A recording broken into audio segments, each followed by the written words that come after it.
Labdien, draugi! Šodien 4. iemesls, kāpēc Inkrūzis ir sapņu bizness. Un 4. iemesls ir, mums nav plānu. Jā, mēs esam pārdošanas biznesā, bet mums nav plānu salīdzinājumā ar tradicionālo biznesu. Ja tev nav pārdošanas 1 vai 2 nedēļas, tev ir problēmas. Ja tev nav pārdošanas 4, 5 un 6 nedēļas, tev ir bankrots, tev jātais uzņēmums ciet, jo tu nespēji nomaksāt pastāvīgos izdevumus, telpu, īri, siltumu, elektrību, vai ne? Kas vispār ir bizness? Bizness ir kāda produkta ražošana, pārdošana vai arī pakalpojumu sniegšana. Ja cilvēki pērk tavu produktu, cilvēki ir apmierināti, laimīgi, tas nozīmē, ka jūs variet palīdzēt cilvēkiem, un jums biznesa plaukst.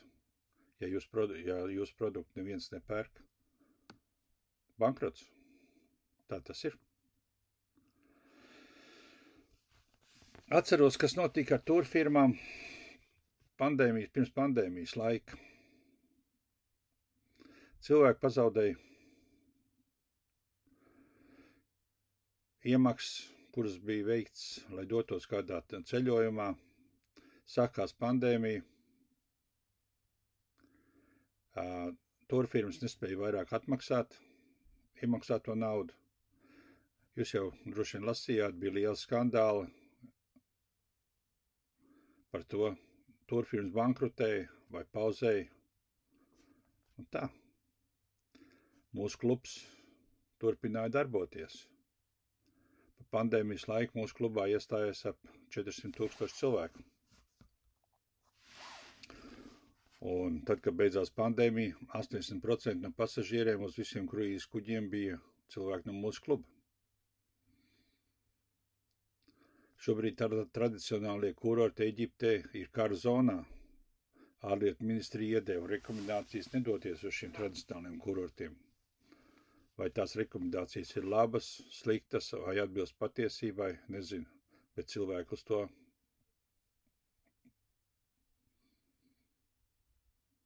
padodās. Kruīze ir pa visu pasauli. Tu vari izvēlēties sev drošāko maršrutu.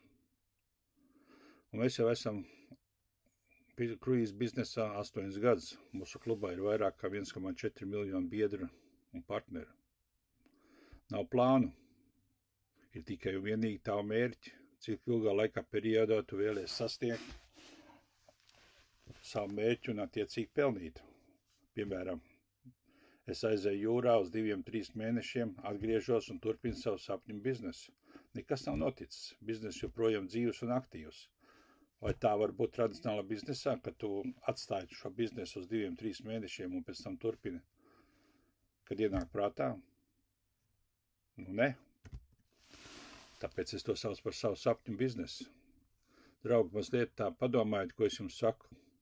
Ticiet man, savā mūžā esmu izmēģinājis dažādas biznesus. Lai jums forša diena, tiekamies rīt. Atā.